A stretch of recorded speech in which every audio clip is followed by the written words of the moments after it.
به نام خدا. درباره اشعه ساس اطلاعاتی و جزئیاتی رو با هم میخوایم مرور کنیم. ساس ها دارای دو جنس نر و ماده هستند. اونها بیضی شکل هستند و دارای رنگ زرد روشن تا قهوه‌ای تیره مایل به قرمز میباشند و اندازه اونها به 5 میلیمتر میرسه.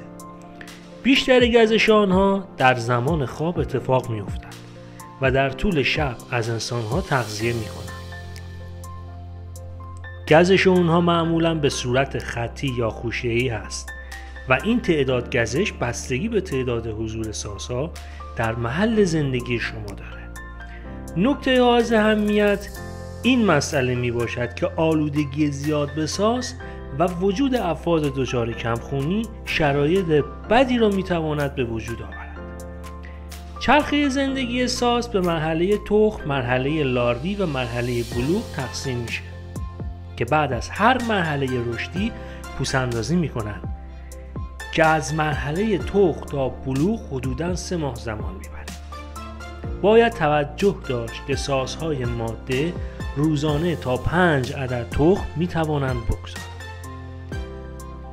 بیشترین احتمال وجود ساس در منزل در مبل‌ها، کوسن‌ها و تخت خواب به همراه خوشخواب و بالشت‌ها و همچنین دیگر وسایل چوبی مانند تابلو و حتی پریز برق می باشد.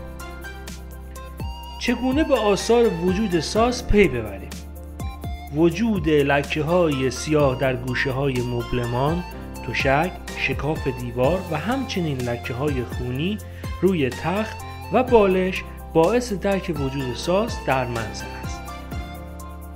در حال حاضر شرکت سمپاشی سلامت گستر مبین سمپاشی ساس را به صورت اصولی و با رعایت نکات بهداشتی و ایمنی انجام می‌دهد و از همه مهمتر با تعرفه قیمتی مناسب.